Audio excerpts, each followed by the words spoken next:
교회가 바로 주님의 휘하부대인 전투하는 교회들입니다. 여러분 그림을 잘 그리십시오. 자, 그들을 향해서 15절에 보면 많은 물소리와 같은 음성으로 훈령을 하자 하십니다. 그게 이제 1장의 내용입니다. 그래서 1장에 우리 주님은 어떤 모습으로 나오냐? 야정군 사령관으로서 전쟁을 지휘하고 있는 모습으로 나와 있습니다. 그리고서는 2장, 3장은 7개 교회에 대한 7개 교회에 보내는 편지인데요. 2장, 3장은 바로 이 1장에서 등장했던 야정군 사령관이 휘하부대인 7교회를 향해서 훈령하는 내용입니다. 훈령이라는 말씀드리 좀 어려운가요, 여러분? 명령하시는 내용입니다. 그 내용은 한마디로 뭘까요? 이 7개 교회를 향해서 우리 야정군 사령관이신 주님께서 훈령하시는 그 훈령의 내용이 뭘까요? 이겨야 한다는 것입니다. 이겨야 한다. 그래서 오른손에 있는 7뼈를 붙잡고 7 금초대 사이를 거니시는 주님께서 7교회를 향해서 7번이나 이겨라, 이겨라, 이기는 자는 하면서 독려하고 계시는 것입니다. 자, 이겨야 되고 이길 수 있다는 겁니다. 그래서 요한계시록 5장 5절 말씀에 보면 우리 주님이 이기셨다는 것을 선언하고 있지 않습니까? 우리 주님이 이기셨고 우리도 이길 수 있다 라고 말씀해주고 있습니다. 그리고서는 이제 21장, 22장으로 가보시면 거기에는 승리한 자에게 주어지는 상속을 말씀해주고 있습니다. 21장 6절에 보시면요, 그 유명한 이루었도다. 나는 알파와 오메가요, 처음과 마지막이다. 예수님께서 십자가상에서 다 이루었다, 다 이루었다라고 하셨던 그 이루신 말씀이 이제 21장, 요한계시록 21장 6절에서 완성되는 내용입니다. 그리고서 21장 7절에서 뭐라고 얘기하냐면 이기는 자는 하면서 또 나옵니다. 마지막에 이기는 자는 이것들을 상속으로 받으리라 하시면서 나는 그의 하나님이 되고 그는 내 아들이 되리라 라고 21장 7절에서 말씀해주고 있습니다. 그러니까 앞부분에서는 지휘관으로 야정군 사령관으로 나오셔서 7개 교회, 휘하부대인 7개 교회를 향해서 이겨라고 응원하시는 모습이 나오고, 뒷부분에 가서는 이기는 자에게 주어지는 상속에 관한 말씀이 나오고, 그 중간에 4장부터 20장까지는 그럼 어떤 내용이 나와야 되겠습니까? 조금 전에도 말씀드렸듯이 4장부터 20장 안에는 우리가 싸워야 될 그 대적이 누구이냐는 거죠. 누구와 싸워야 하느냐라고 하는 것입니다.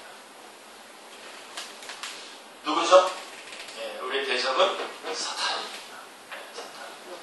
그리고 그 내용, 지금 제가 이제 12장 11절을 이렇게 이어가려고 하는 건데요. 자, 어떻게 하는 것이 이기는 것인가? 그래서 이 영적 전쟁에 있어서 이 전투하는 교회가 가져야 할 승리의 비법, 승리의 비결, 승리의 양상이 어떠해야 하는가, 어떻게 싸워서 이길 수 있는가라고 하는 내용이 4장부터 20장 안에 담겨져 있는 것입니다. 그러니까 요한계시록은 여러분 이 그림으로 그려야 됩니다. 얼마 전에도 방송 들어보니까 방송에서 이 요한계시록을 설명하는데 잘못 설명을 하는 거예요. 예수님께서 마치 지금 앉아 계셨다가 심판하러 오시는 그런 주님으로 이렇게 그림을 그리셔서 설명을 하시는데 굉장히 은혜가 되게 역정적으로 설명을 하시는데 맥락은 전혀 틀리는 거죠.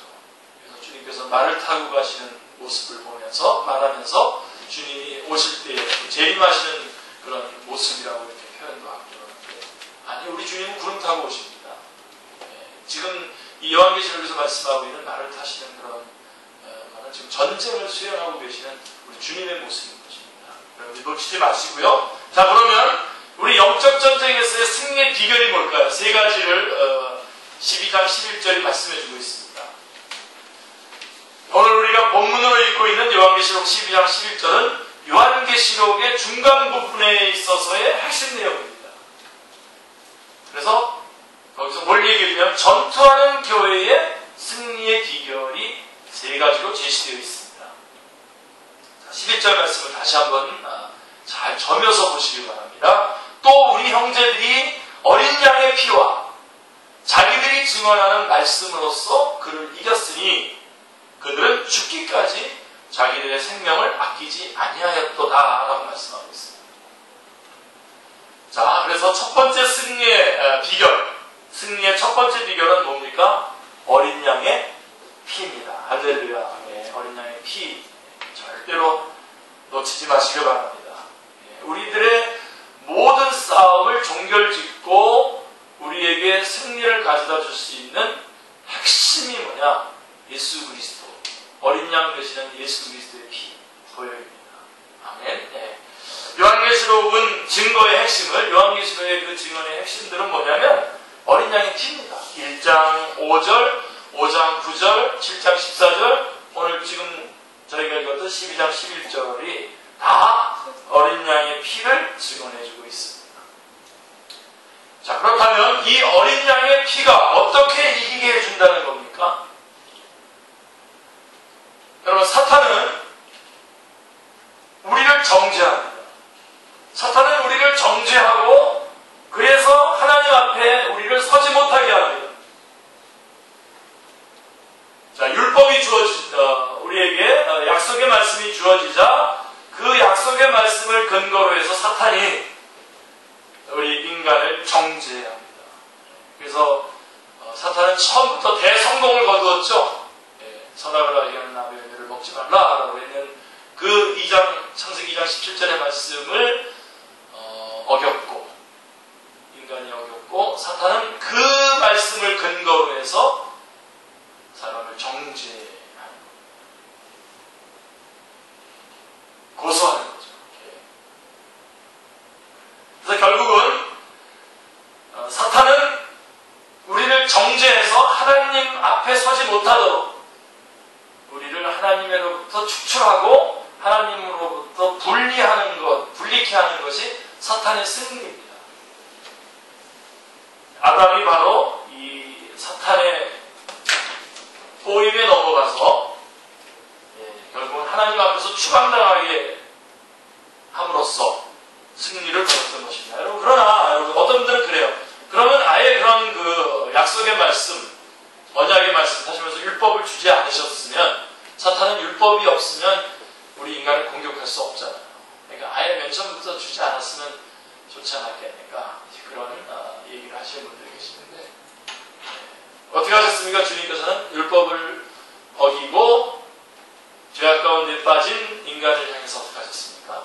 바로 원복음, 복음을 주셨죠. 바로 어린 양의 피. 그래서 여러분, 창세기 3장에 보면 세 가지가 나오죠. 우리 주님께서 범죄한 아담과 하와에게 찾아오시고, 그 다음에 원복음의 약속을 해주시고, 그 다음에 가죽으로 무화과잎으로 만든 옷을 대신해서 입혀주셨죠. 그래서 오히려 주님께서 우리를 범죄한 우리에게 오히려 더 가깝게 다가오시는 모습을 볼 수가 있습니다. 자, 그래서 우리는 그러므로 어린 양의 피로 이겼다라고 하는 말씀은 한마디로 얘기하면 정죄를 당치 않는다라고 하는 것입니다. 우리의 승리의 비결의 핵심은 예수 그리스도의 보혈인데, 어린 양의 피인데, 이 어린 양의 피가 우리를 사탄의 정죄로부터 정죄를 당하지 않게 해주시는 거기 때문에 승리할 수 있다는 겁니다. 주님께서 우리의 죄값을 지불하여 주시기 전까지는 끊임없는 참소와 정죄를 당했던 것입니다. 사탄에게 우리들은 그렇게 참소와 정죄를 당했던 것입니다. 예수 그리스도께서 오시기 전, 믿음으로 의롭다함을 받기 전에는, 믿음이 오기 전에 우리는 율법 아래에 매인받고 계시될 믿음의 때까지 갇혀 있었다고 갈라디아서 3장 23절은 말씀합니다. 자, 그러나 이제 성경은 말합니다. 성경은 말씀합니다. 뭐라고 얘기합니까? 로마서 8장 33절 34절에 뭐라고 되어 있습니까? 누가 능히 하나님께서, 같이 읽겠습니다. 거기 제가 제시하는 말씀, 누가 능히 하나님께서 택하신 자를 고발하리요, 의롭다 하신 이는 하나님이시니 누가 정죄하리요. 분명하게 말씀해주고 있습니다. 자, 그렇다면 사탄은 어떤 방도로 성도를 고발하고 정죄합니까? 가장 혹심한 것이 양심을 통한 정죄입니다. 혹시 이런 정죄를 당해보신 적 있으십니까? 로마서 7장에 보면 한 사람이 나오죠. 7장 24절에 그 유명한 고백이 나오죠. 오라 나는 곤고한 사람이로다. 이 사망의 몸에서 누가 나를 건져내랴. 이 비명을 지르고 있는 이 로마서 7장의 사람, 이 사람이 바로 정죄를 당하고 있는 가련한 자의 대표적인 모습입니다. 그런데 사도 바울은 뭐라고 선언합니까? 그러나 8장 1절에 가서 같이요. 시작. 그러므로 이제 그리스도 예수 안에 있는 자에게는 결코 정죄함이 없나니. 그리스도 예수 안에 있는 자에게는 결코 정죄함이 없다고 선언하고 있는 것입니다. 자, 그러면 어린 양의 피가 어떻게 이기게 해줍니까? 로마서 5장 9절이 말씀해주고 있습니다. 그의 피로 말미암아 의롭다 하심을 받았기 때문입니다. 우리를 의롭다 해주셨다라고 하는 것입니다. 조금 전에 읽었던 것처럼 로마서 8장 33절, 34절을 보면 의롭다 하신 이는 하나님이시니 누가 정죄하리요? 라고 말씀하고 계시는 겁니다. 자, 이 칭의만이, 그러므로 형제들아 우리가 예수의 피를 힘입어 성소에 들어갈 담력을 얻었나니, 히브리서 10장 19절에서 말씀하신 대로 의로우신 하나님의 존전에 나아가 그 앞에 설 수 있게 해줍니다. 칭의만이 오직 의로우신 하나님의 존전에 나아가 그 앞에 설 수 있게 해주는 것입니다. 절대로 놓치지 마시기 바랍니다. 그 어떤 것으로도 불가능합니다. 오직 칭의만이, 의롭다고 해주시는 예수 그리스도의 보혈의 피로 말미암아 의롭다고 해주신 그 칭의만이 우리를 하나님에게로 나아가 설 수 있도록 해주신다는 것입니다. 자, 이것을 가능케 하는 것은 행위로가 아니라 오직 그의 의를 힘입은 때문입니다. 이것이 어린 양의 피에 그것을 씻어 희게 하였느니라 라고 하는 요한계시록 7장 14절의 의미인 것입니다. 이 의를 힘입음이 없이 보좌 앞과 어린 양 앞에 설 수 있는 사람은 한 사람도 없다고 성경은 말씀하고 있습니다. 사탄은 인간을 하나님 앞에서 자꾸 분리시키려고 합니다. 그렇지만 어린 양의 피는 우리를 하나님 앞에 나아가 서도록 해주십니다. 이 어린 양의 피를 붙잡고 승리하시는 여러분들 다 되시기를 주님의 이름으로 축원합니다. 사도 바울은 나는 선한 싸움을 싸우고 나의 달려갈 길을 마치고 믿음을 지켰으니 라고 디모데후서 4장 7절에서 선언하고 있습니다. 이 선한 싸움은 믿음으로 이기는 싸움입니다. 어린 양의 피를 믿는 자들을 사탄은 참수하지 못합니다. 아멘. 여러분, 문맥을 잘 찾아오시죠. 좀 따라오시는 거죠? 정죄하지 못합니다. 결코 못합니다. 어린 양의 피로 사탄의 모든 정죄를 물리치는 승리자가 되시기를 기도합니다. 그래서 먼저 우리의 싸움은 이 정죄로부터 자유를 얻어야 됩니다. 이 정죄함에서부터 승리를 얻어야 됩니다. 그것은 무엇으로 가능하냐면 오직 어린 양의 피로서 가능합니다. 그래서 이 어린 양의 피를 통해서 사탄의 모든 정죄를 물리치는 승리자가 되시기를 다시 한번 기도합니다. 자, 두 번째 비결은 자기들이 증언하는 말씀이라고 되어 있습니다. 12장, 요한계시록 12장 11절 말씀 여러분 다시 보시면 거기 자기들이 증언하는 말씀으로 이겼다고 말씀하고 있습니다. 증언하는 말씀이라고 하는 것은 그 말씀 속에는 두 가지 측면이 있습니다. 그렇죠? 하나는 소극적으로는 공중 앞에서 예수님을 자신의 주님으로 고백하는 일입니다. 예수님이 나의 구주이십니다. 나의 주님이십니다. 라고 이렇게 고백하는 것. 이것이 바로 증언하는 말씀인데요. 또 적극적으로는 뭘까요? 여러분 잘 아시죠? 적극적으로는 그리스도를 자랑하면서 그리스도를 전파하는 것입니다. 전도를 말하는 것입니다. 내 자신이 내가 예수 그리스도, 나는 예수 그리스도의 예수 그리스도가 나의 주님이십니다. 라고 고백하는 고백과 더불어서 적극적으로는 예수 그리스도를 전파하는 전도. 이것이 바로 자기들이 증언하는 말씀인데 바로 이 자기들이 증언하는 말씀으로 승리를 하신다는 것. 승리케 하신다는 것. 이게 승리의 비결이라는 것입니다. 사랑하는 성도님들, 우리의 대적 사탄은 죗값에 팔린 종들을 이끌고 지옥으로 가고 있습니다. 전도는 뭐냐? 바로 그들에게, 지옥으로 가고 있는 그들에게 복음을 전해줘서 사망에서 생명으로 옮기는 역사입니다. 그렇다면 저들에게 전해주어야 할 기쁜 소식이란 무엇이겠습니까?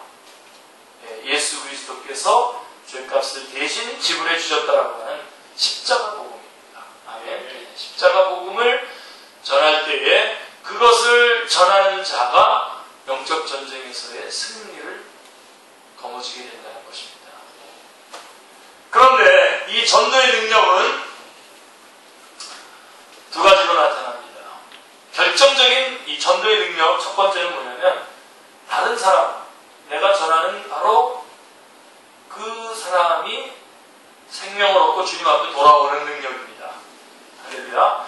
이러한 능력이 있습니다. 그래서 여러분 이 전도라고 하는 것은 정말 주님께서 우리에게 맡기신 가장 중요한 사명입니다. 우리가 전도해야 됩니다.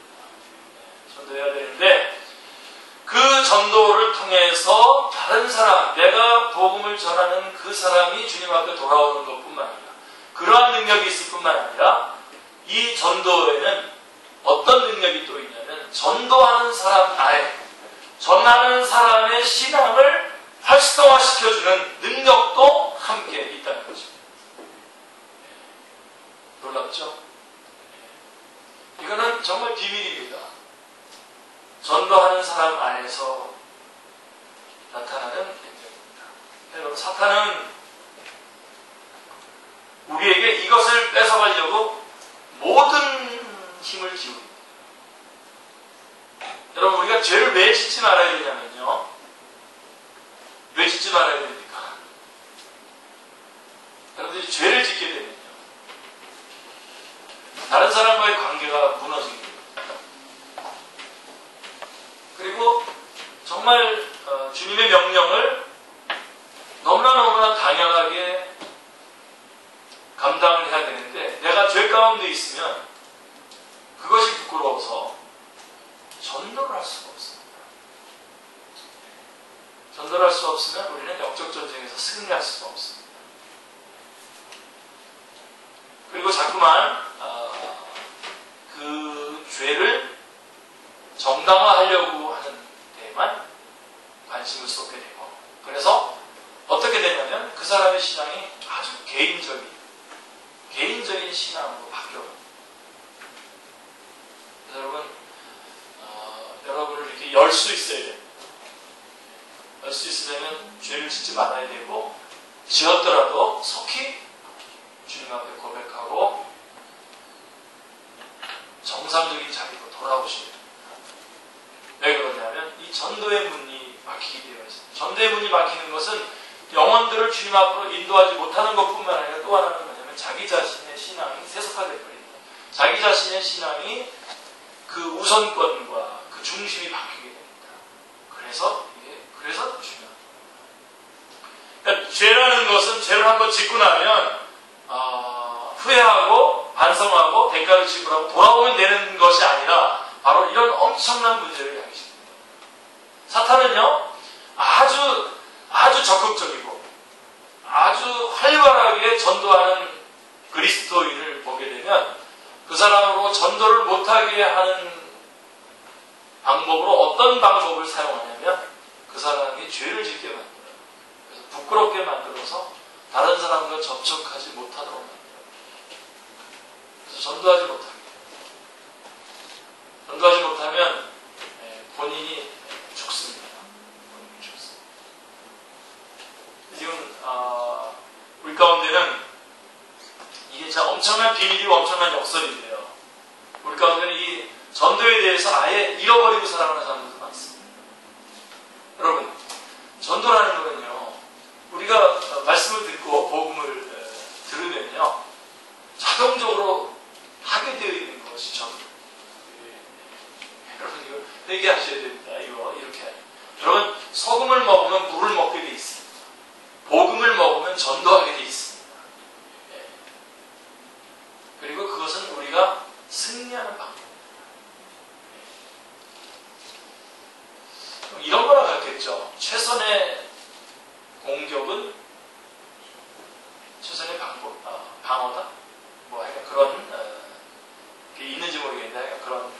그러니까 전도를 한다는 것은 특별히 여러분 저 같은 경우는 목사지 않습니까? 여러분 목사가 하는 일이 뭐겠습니까? 말씀 전하는 것이고 예수 믿지 않는 사람이 복음 전하는 거 아니겠습니까? 그죠? 그게 답니다. 저의 교사인데 여러분들보다 항상 제가 낭망하는 자리에 오래 머물지 않는 수 있는 이유가 뭔지 아십니까? 우리 인생 이렇게 삶 살다 보면 낭망할 수 있는 건덕지가 얼마나 많습니까? 그죠? 그럼에도 불구하고 똑같이 목사인 저에게도 똑같이 그런 것들이 다가오지만 밀려오지만 그럼에도 불구하고 그렇게 낭망하는 자리에 오래 머물러 있지 않을 수 있는 그런 특권이 있어요. 왜 그럴까요? 이 말씀을 전하잖아요. 그리고 복음을 전하잖아요. 그랬을 때 이 복음을 전하고 말씀을 전했을 때 주어지는 그 감격, 그 성령 충만함, 그리고 그 사람이 주님 앞에 돌아왔을 때에 제가 갖고 있는 모든 가치관의 우선순위가 딱 정해집니다. 주님밖에 없구나. 오직 주님이구나.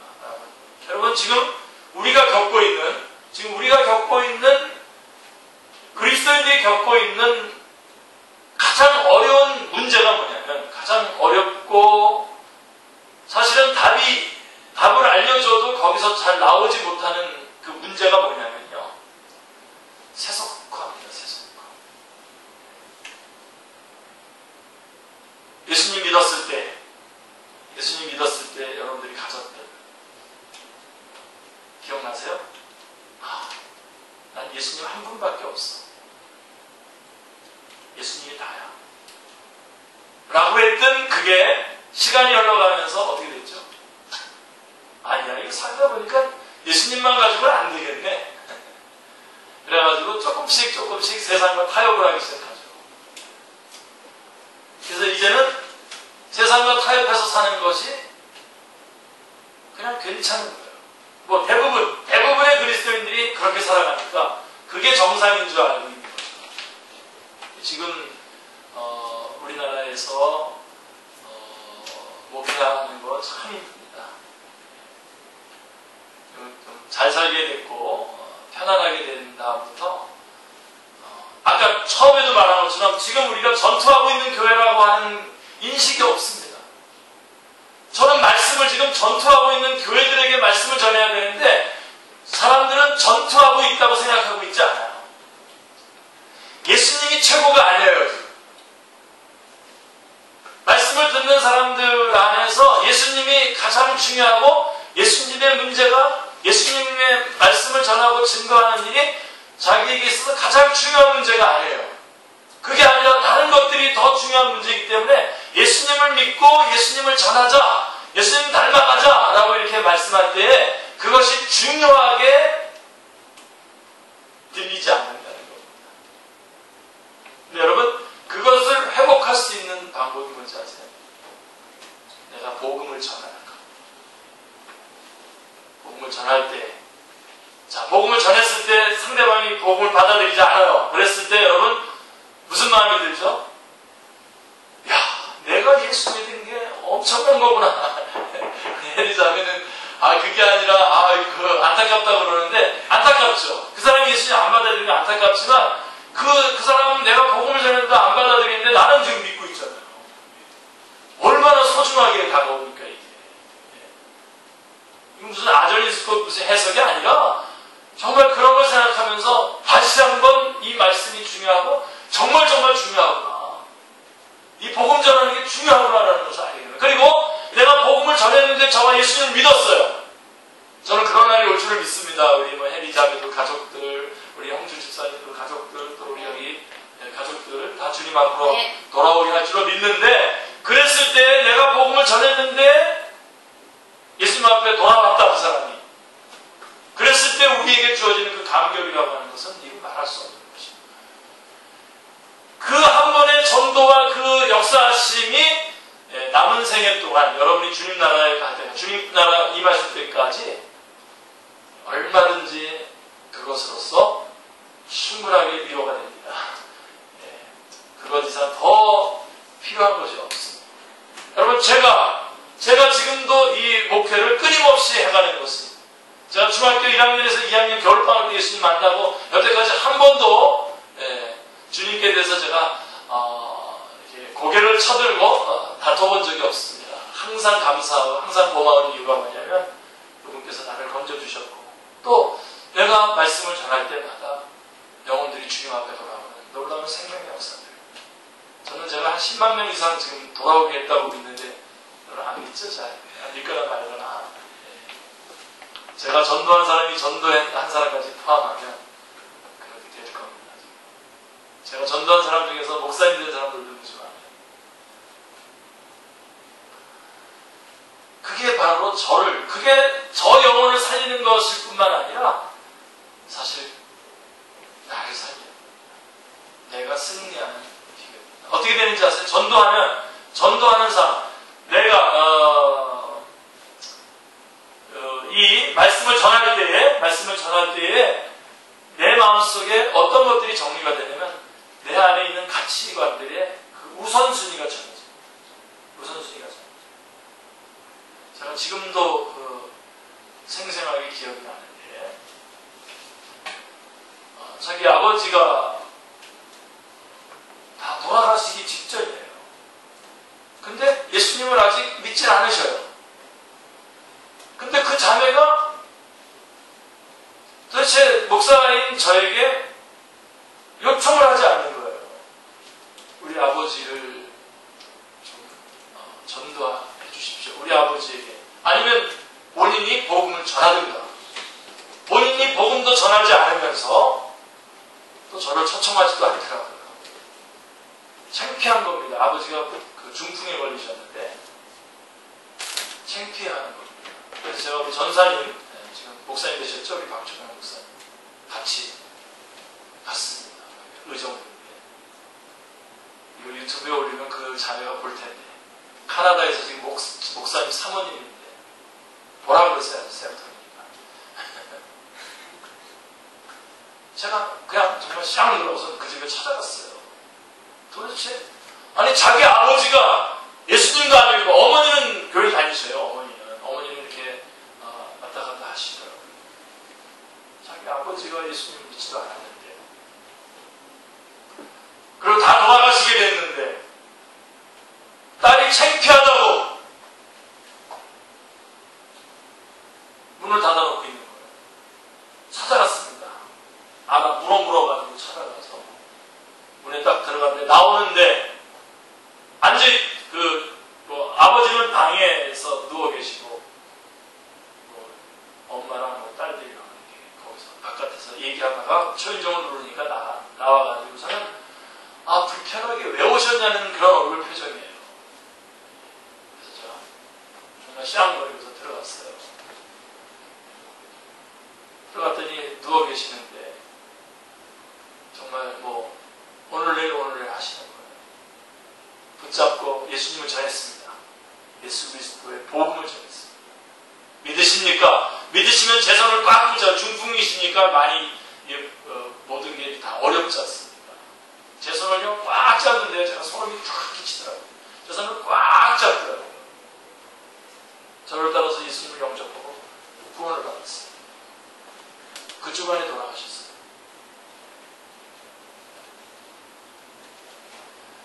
그래서 그런지 하여간 지금은 목회자 사모가 돼가지고 이런 일들을 하고 있는 거죠. 여러분들, 제가요, 여러분, 우리 교회는 젊은 사람들이 많지 않습니까? 젊은 사람들인데 부모님이 돌아가셨다라고 하는 소식을 들을 때에 제일 먼저 확인하고 그 부모님이 예수님을 믿고 돌아가셨다. 안 믿고 돌아가셨다. 너무나 안타까워. 너무나. 우리 교회 그런 일이 있었잖아요. 그렇죠? 몇 년 전에 그런 일이 있었다고. 어머니가 돌아가셨어요. 근데 그 순간 저는 아무것도 할 수가 없는 거예요. 우리 교회 집사님의 어머님이 돌아가셨는데 제가 할 수 있는 게 아무것도 없어요. 제일 먼저 달려갔는데 할 수 있는 게 아무것도 없어요. 그분이 예수님을 안 믿고 돌아가셨거든요. 제가 할 수 있는 게 아무것도 없어요.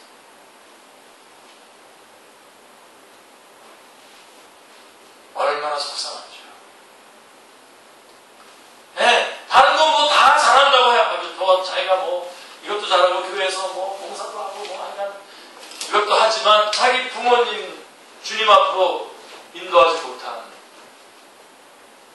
그 삶이 어떻겠습니까? 어떻게 복음 중심으로 살지 않았기, 어떻게 복음 중심으로 안 살았기에 가족 가운데에 예수 믿지 않는 사람이 있는데 복음을 안 전하면서 살았겠습니까? 그것이 그 사람의 삶을 벌써 규명해 주는 거 아니겠습니까?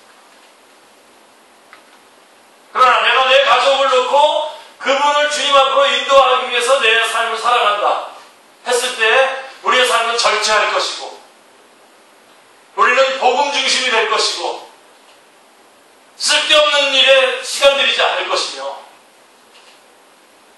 영적 전쟁에서 승리하는 삶을 살게 될 것입니다. 그게 바로 전도하는 사람에게 주어지는 능력입니다. 전도하는 사람에게 전도하는 그 전도의 대상자가 생명을 얻고 주님 앞에 돌아오는 능력뿐만 아니라 그것을 전하는 자에게 새로운 삶의 기준점과 삶의 우선권을 질서정연하게 배열해 주기 때문에 영적 전쟁에서 승리하게 되는 능력이 그 안에 있는 것입니다. 할렐루야. 이 능력을 여러분들이 다 주님으로부터 받으시기 바랍니다. 여러분, 어떻게 되겠지? 아주 나쁜, 그리스도인에 있어 아주 나쁜 그 신앙의 자세입니다. 주 예수를 믿으라 그러면 너 안의 집이 구원 얻으리라고 주님 말씀하셨어요. 사도행전 16장 31절입니까? 저는 이 말씀 가지고 제가 예수님 믿고 전도했습니다. 이 말씀 가지고 우리 가족들 전도인데 예수님을 믿으면, 내가 예수님을 믿으면 자동적으로 우리 가족들이 예수님을 믿어지는 게 아니에요. 예수님을 내가 믿었어요. 그러면 자연히 당연스럽게 가족들에게 복음을 전할 것이고 가족들이 복음을 받아들일 만큼 내가 복음적인 삶을 살 것이고 그래서 가족들이 주님 앞에 돌아올 것이다 라고 하는 겁니다. 있습니까? 그래서 주님 앞에 돌아오는 겁니다. 그렇기 때문에 승리하고 또 승리하는 겁니다. 예수 믿고 승리하고 그 다음에 나 때문에 또 제가 전도적인 삶을 살아가기 때문에 또 승리하는 겁니다. 이게 그리스도인의 삶입니다. 이것을 성령 충만한 삶이라고 말하는 것입니다. 성령님의 충만한 삶이라고 말하는 것입니다. 근데 어떻게 되겠지? 제가요 두 가지가 꼭 실패하더라고요. 두 가지. 저 지방에 있는 어떤 사람이 저한테 전화를 걸어가지고 서울에 누가 이제 가게 되는데 그 사람을 좀 목사님이 좀 맡아주십시오 하고서 저한테 전화번호만 줘서 제가 또 뭐 우리 교회도 연약하고 그러니까 한 사람이라도 더 유치하고 싶으니까 전화번호 가지고 이렇게 하잖아요. 안 됩니다. 딴 데 있으면요, 딴 데 뭐 예를 들면 부산에 있다면 이 자기 아들 자기 딸 주님 앞으로 돌아오게 하면 서울로 오셔야 돼요. 오셔서 같이 사셔야 돼요. 지금 제가 알고 있는 한 분, 그분은 경상도에 사셨던 분인데 자기 언니를, 대전에 있는 언니를 전도하기 위해서 대전에 사셨고 전도했어요. 그리고 저한테 뭐라 그랬냐면 얼마 후에 인천으로 갈 거라는 겁니다. 그래서 왜 그러냐, 인천에 자기 또 다른 언니가 있다. 전도하러 가는데 지금 인천에 살고 있어요. 전도하려고 인천에 살고 있어요. 여러분, 한 영혼을 주님 앞으로 인도하는데 그 정도의 싸움도 안 하십니까? 그 정도의 싸움도 안 하십니까? 여러분, 우리의 주님께서 다 이겨놓으시고 우리로 하여금 이기라고 응원하시는 이 영적 전쟁, 전투하는 교회가 그럼에도 불구하고 실패하는 이유가 뭔지 아십니까? 바로 이렇게 나태해지는 겁니다. 안일하게 생각하는 겁니다.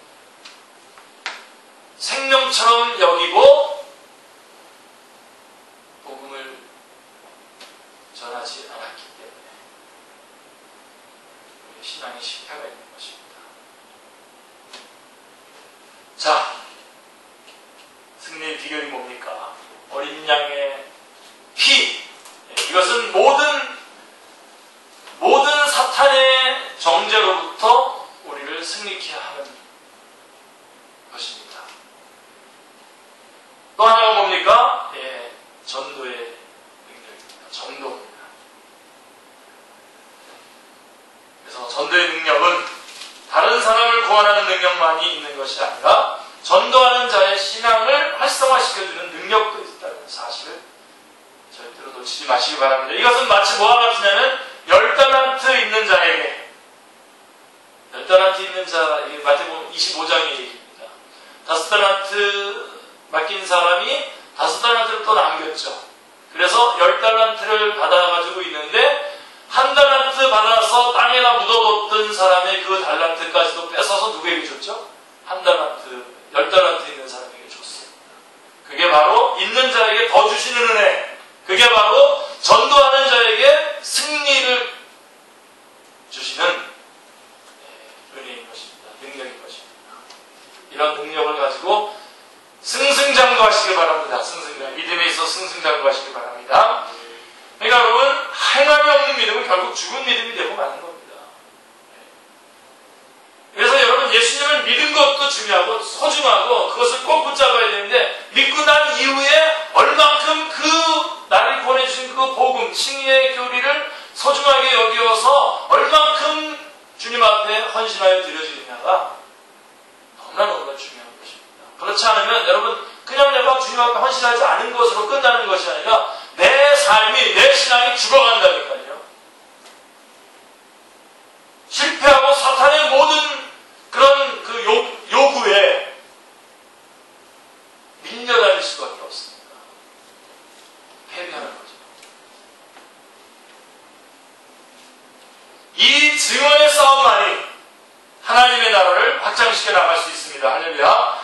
요한계시록 16장 13절은 사탄과 적그리스도와 거짓 선지자의 입에서 더러운 영, 귀신의 영이 나오고 있다고 말씀하고 있습니다. 여러분, 입에서 나온다라고 하는 말은 그 영이 그 말과 결부되어 있음을 나타내고 있는 것입니다. 진리의 말씀과 함께 성령님께서 역사하신다고 한다면 그것과 똑같이 비진리와 함께 귀신의 영도 역사하는 것입니다. 그러므로 설교자의 입에서, 전도자의 입에서 말씀이죠. 말씀에서 진리의 영이 나오느냐 안 나오느냐, 이게 중요한 말씀입니다. 여러분, 그런 진리의 영이 나오는 그런 전도자, 또 그런 설교 우리 안에 있어야 할 것입니다. 사도 바울은 내가 선한 싸움을 싸웠다고 말하고 있는데 이것은 그에게 맡겨진 진리의 말씀을 다 전했다는 겁니다. 그에게 맡겨진 하나님의 말씀을 다 전했다는 겁니다. 그게 바로 내가 선한 싸움을 싸웠다, 다 싸웠다라고 고백할 때 그 안에 포함되어 있는, 함유되어 있는 내용인 것입니다. 결국은 뭡니까? 진리 대결에서 승리한 것입니다. 진리 대결입니다, 여러분. 영적 전쟁은 진리 대결입니다. 하나님의 말씀을 얼마나 정확하게 숙지해서 정확하게 담대하게 전하고 증거하느냐. 그래서 사탄의 모든 그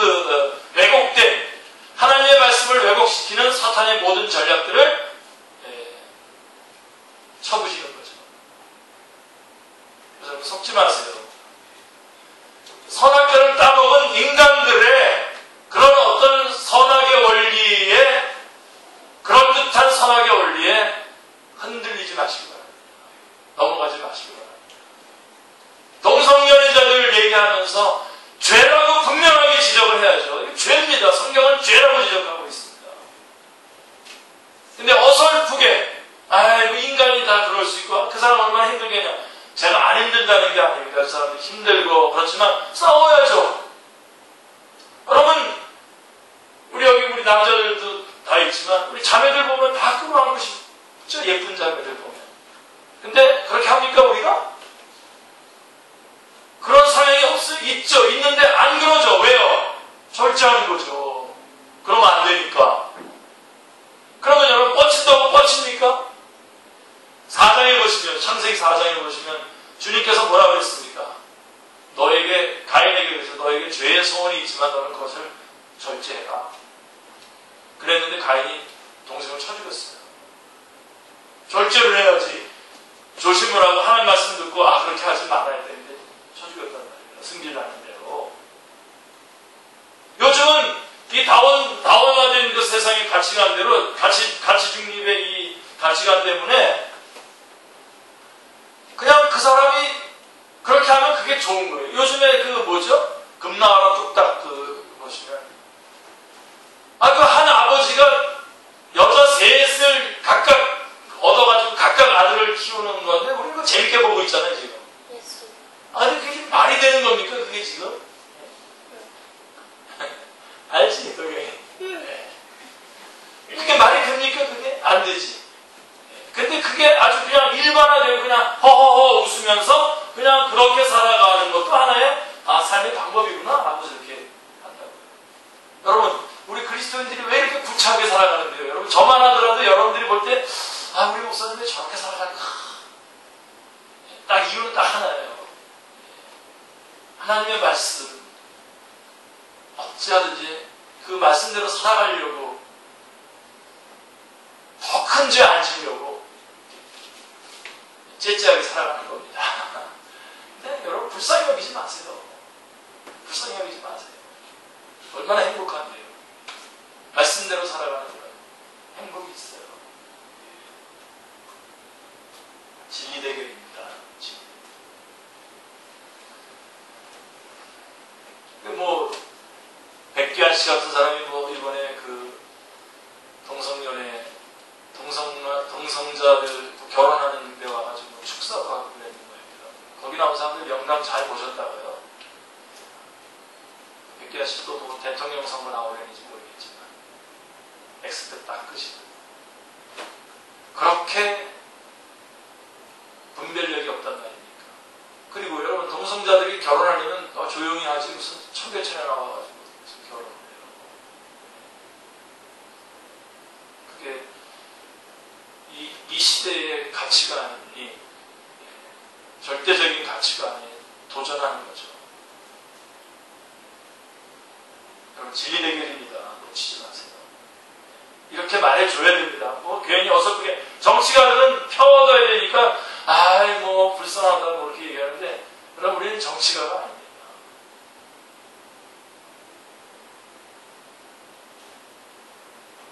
진리 대결입니다.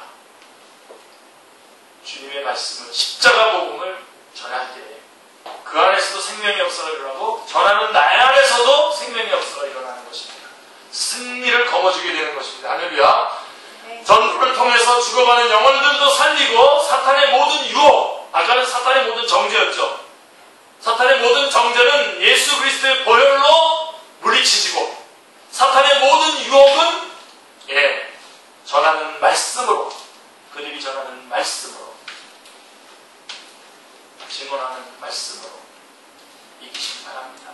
물리치는 승자가 되시기를 기도합니다. 그리고 세 번째로는 제가 첫 번째, 두 번째 너무 길게 얘기했는데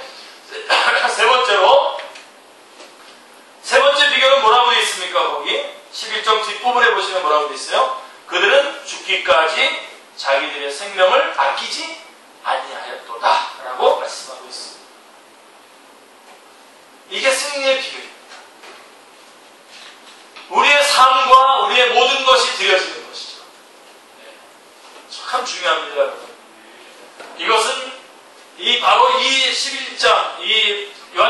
12장 11절 이 말씀이 요한계시록의 정신이요 신학이요 신앙입니다.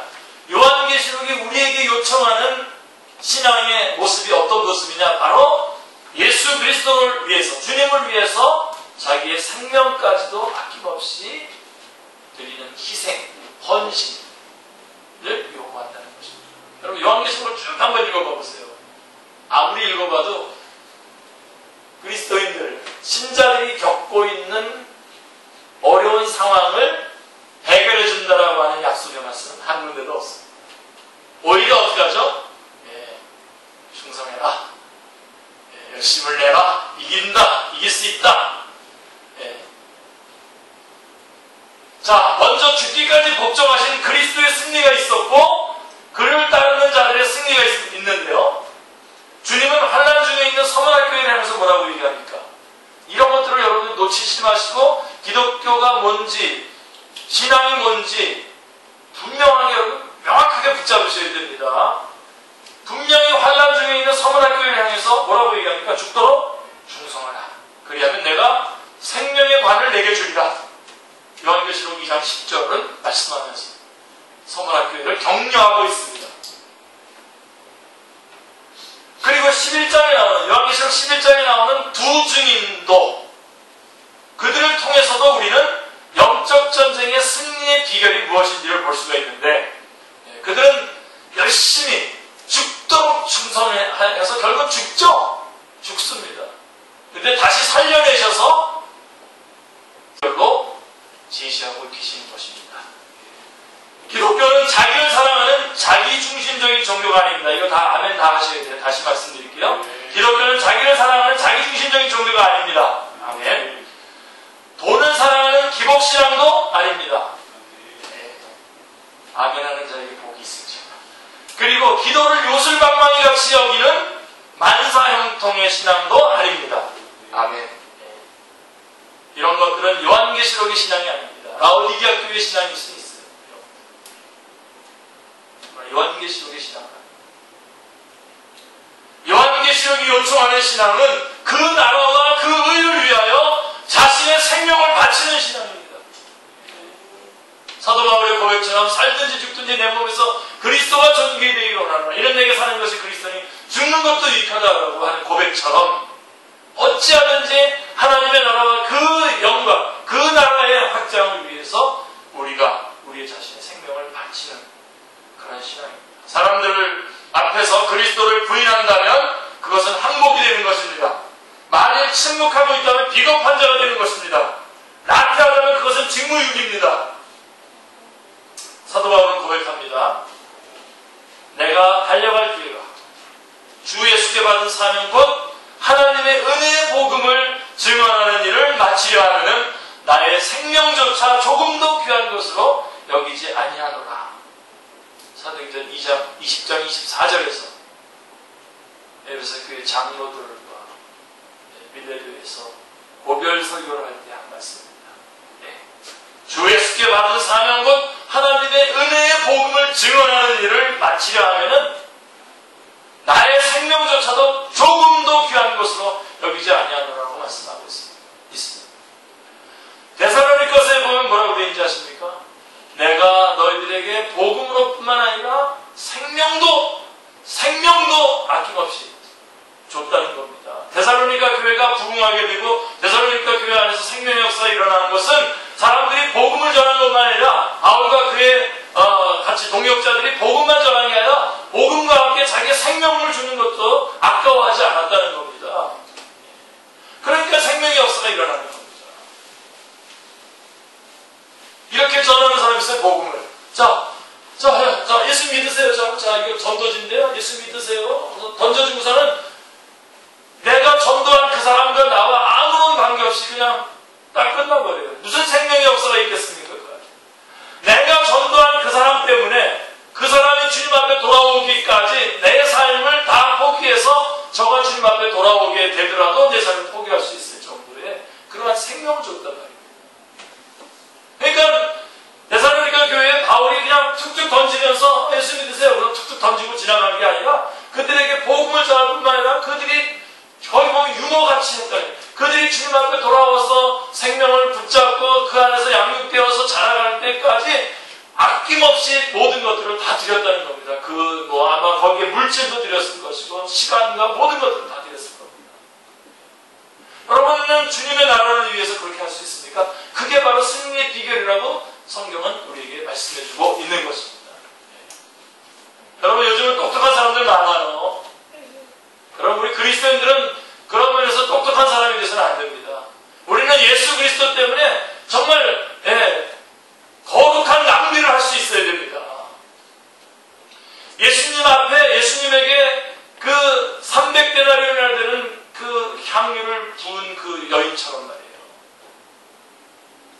아까워서 300데나리온 1년 연봉 정도 되는 금액 아닙니까? 그리고 가문으로 내려오는 그거 아닙니까? 그런데도 이것을 깨트려서 주님의 머리에 부었단 말이에요. 옆에 있는 제자들이 아까워가지고 안달을 했습니다만은 절대로 주님을 위해서 우리의 삶을 희생하는 것을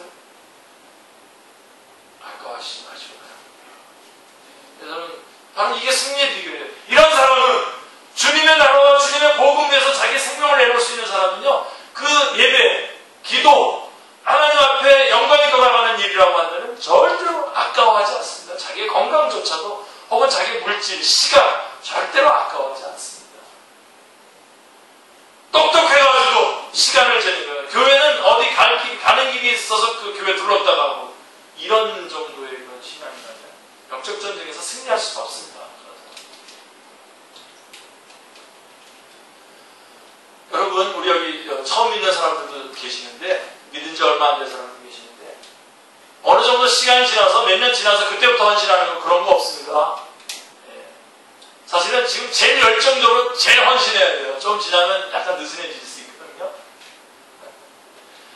지금 그렇게 하고 있어요. 보니까 하고 있는데 정말 엎어지는 헌신, 정말 주님 앞에 그냥 다 쏟아붓는 헌신, 이것이 승리의 비결이라고 요한계시록 12장 11절은 말씀해주고 있습니다. 생명을 아끼지 않는 헌신으로 사탄의 모든 괴계를 물리치시는 승리자가 되시기를 주님의 이름으로 축원합니다. 자, 이상이 영적 전쟁의 승리의 세 가지 비결인데요. 중요한 것은 이 싸움은 지금도 있고요, 전에도 있었고 이후에도 있을 것입니다.